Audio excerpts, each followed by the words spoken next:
this is like the start of Airship, you know, and I think there's many great things to come. Because is there a plan B? There's no plan B. I don't know. Plan B. I mean, if you're a sensible human being and you like a structure in your life, then I imagine a plan B would be ideal and very good to have. But I don't tend to try and live too far into the future, really. I think sometimes when you lie in bed at night and you think about these things too much, then it can start to just play with your emotions. You know, you need to just.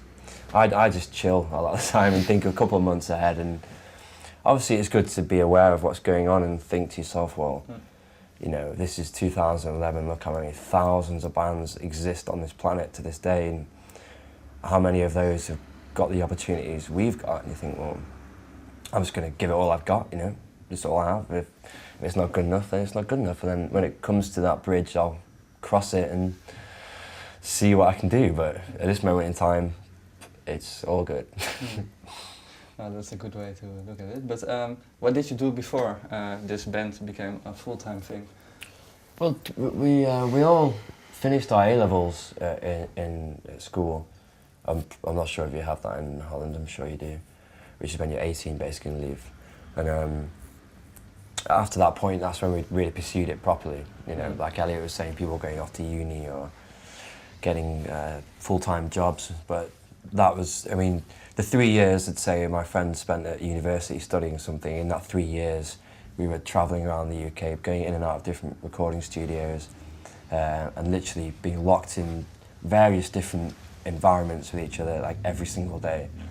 And I think that's really played a big part. Yeah, I think that's kind of like an education in itself in a lot of ways. Yeah.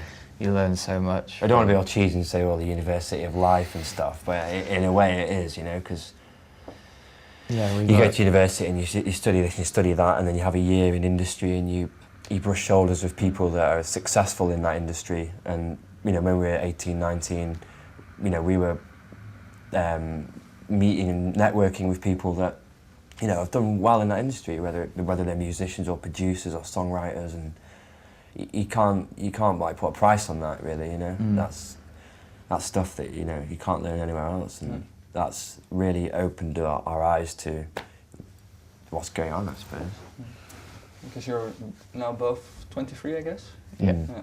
In that past 5 years that it really became something serious, I can imagine that it was not always that easy, that there were hard things to overcome as well, or was it just a line that I think, yeah, there's, you know, we're very wary of people and very wary of labels and things like that, and but we've always just kind of do what we do and seen what happened, really, and luckily, fortunately, you know, it's got us to some amazing places, and we're very grateful for that. Even, you know, if it all does go wrong, it's just like we've still had an amazing time doing what we've wanted to do. Well, I mean, this is just saying this, we've not even released the album yet, so there's so much ahead of us, man. I mean, there's so much we've got to do and so much that lies ahead, so, I mean, I just think so positively about it all, because, you know, we're still so early. If we potentially want this to be a career as such, then we're right at the beginning. I mean, when we first started playing music together when we were 16, I mean, yeah, that's the very beginning, but this is like the start of Airship, you know? And I think there's many great things to come and many, you know, great records as well. Because you started playing when you were 16, but when did the two of you actually met? Was that also at age 16? Or? Probably a bit later. I mean, me and the bass player, we were playing together when we were 16. Don't know, about 17 maybe, 17, 18. At what occasion did you know? This was just a friend's house, was where we used to practice when we first started. And why was there that spark that said you have to make music together? Because that's not always obvious to yeah, I don't know, it was a very natural thing. I think there was like some vibe there immediately between the four of us that we thought, well, this really works. Like, I'd say maybe individually we all listen to very similar music, and individually we listen to very dissimilar music, but we all contribute somewhat from a different angle, and not the obvious things like, you know, a drummer plays the drums, a bass plays the bass. I mean, different opinions on things, and I think we realised that it worked, and the collaboration was all together created what Airship is. What was the vibe exactly?